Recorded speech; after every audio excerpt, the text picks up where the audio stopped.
You're manifesting from the wrong energy. If this found you, it's not an accident. There's a reason you've been trying and still feeling like something isn't quite working. You've visualized, you've affirmed, you've stayed positive. And yet, beneath all of that, there's a quiet frustration you don't always admit, because part of you wonders, if I'm doing everything right, why doesn't it feel right? And that feeling, subtle, persistent, hard to explain, is where this begins. You might not be manifesting the wrong things. You might be manifesting from the wrong energy. Not wrong as in bad, but misaligned.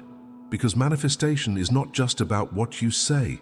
It's not even just about what you think. It's about what you are underneath all of that.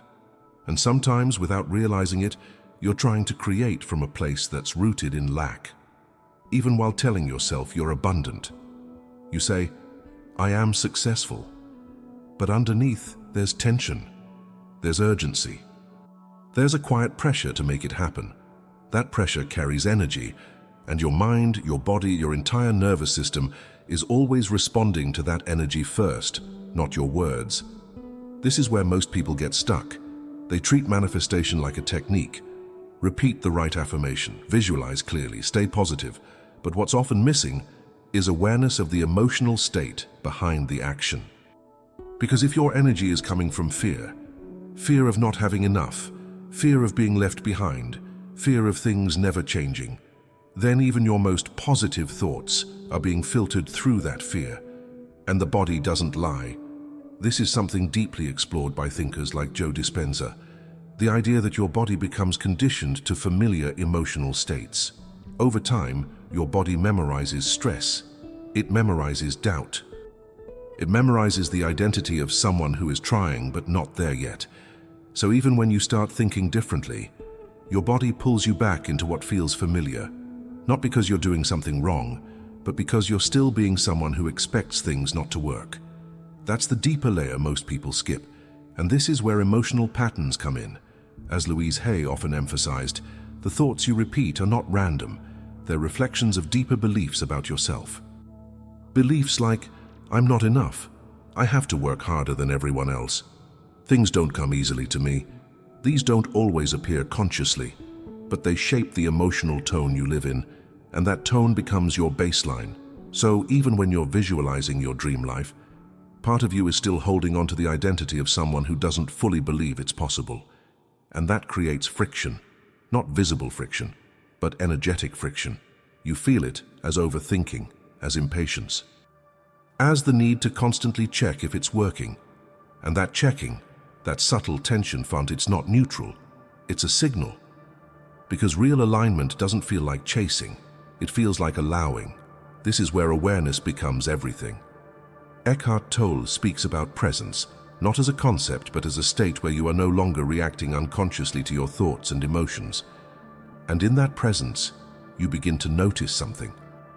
You begin to notice that a lot of your effort is actually resistance, trying harder, forcing belief, repeating affirmations with urgency.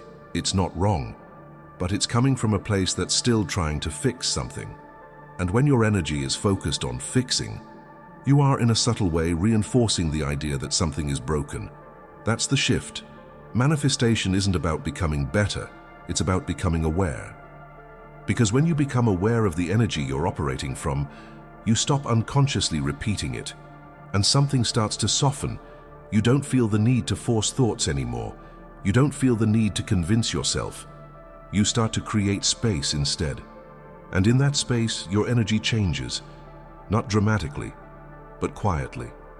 From pressure to openness, from urgency to trust, from control to allowing. This is what Rhonda Byrne points toward when she speaks about alignment with the frequency of what you want. But alignment isn't about pretending. It's about matching the feeling of already being okay, even before anything changes externally.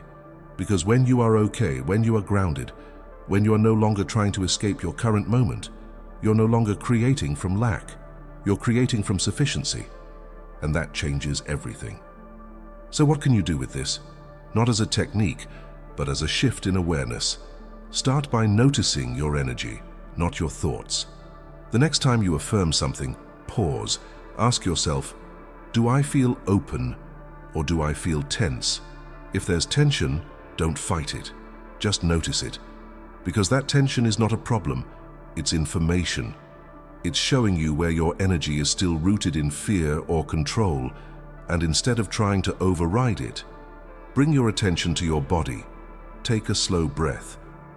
Not to change anything, but to feel what's already there. Let your shoulders soften. Let your chest open slightly. Even a small shift in your physical state begins to send a different signal.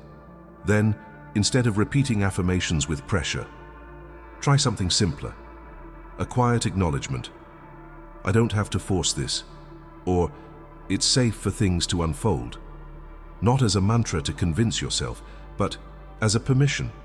Because sometimes the most powerful shift is not adding more effort. It's removing the pressure you didn't realize you were carrying, and from there, something subtle begins to change. You stop checking constantly. You stop measuring every moment. You begin to trust, not blindly, but naturally.